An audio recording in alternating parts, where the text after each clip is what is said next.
Another area where governments have ignored warnings is terrorism, and more specifically the threat of Islamist extremism. The horrific terror attack in New Orleans provided yet another tragic wake-up call. 14 people were killed when the terrorist mowed pedestrians down in bustling Bourbon Street as people celebrated the new year. We know the terror alert in Australia was elevated last year. We've seen too many attacks here in the past, and ASIO says another is as likely as not in the coming year. But politicians have avoided the tough discussions and action on Islamist extremism for decades. Instead, after the 9/11 atrocity and then after the Bali bombings, they've warned us against Islamophobia. They still do. When Julia Gillard was Prime Minister, she declared the 9/11 decade was over, as if terrorism was behind us. But as we see time and again, Islamist extremism reshapes, it reforms, it metastasises into new groups, new methods and, of course, lone terrorist operators. The problem is the ideology, and it isn't going away.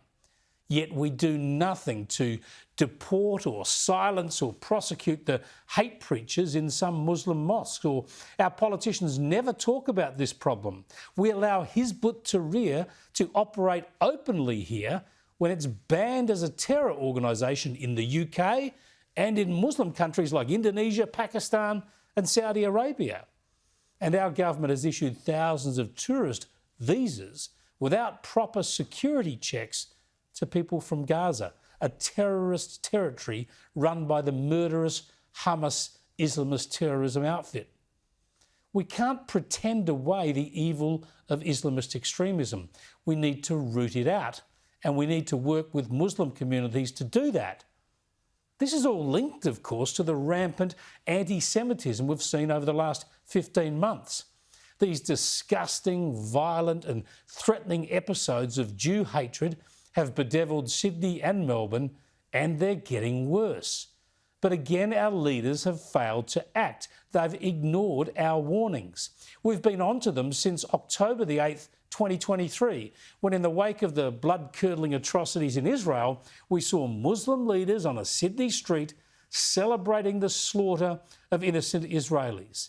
And the next night we saw those ugly chants at the Opera House with Jewish Australians warned away from an event to mourn their dead. And governments and authorities did nothing. We warned them that state and federal governments and their authorities were too lenient, that they had to clamp down on this disgusting behaviour or it would get worse. They've been pathetic and they continue to be incomprehensibly weak. I mean, have a look at the Prime Minister today responding to coalition calls for mandatory sentences against synagogue attacks. I've seen some of those comments from Mr Lisa. I make this point that state and territory governments, again, we have a federation in Australia. State and territory governments are responsible primarily for those issues. Really? He just wipes his hands? He doesn't have a view? He's not responsible again? He says he's not responsible? I'd play that song again, but the topic is just far too serious and too frightening.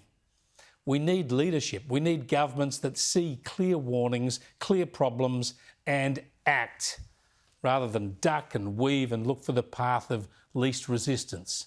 For starters, Anthony Albanese should be going to Israel himself if he really wants to learn and to repair the relationship. Instead, he's not even sending his foreign minister back there or his defence minister. He's sending his Attorney General, Mark Dreyfus. Why? Because he's Jewish? Really? How patronising. You turn your back on Israel, but to try to smooth things over, you send a Jewish cabinet minister. Where is the moral clarity on any of this? Where are the instincts for what's right or what reflects our national values and national interests? These are big issues. They're tearing at our social fabric, and Labor is only making all of it worse.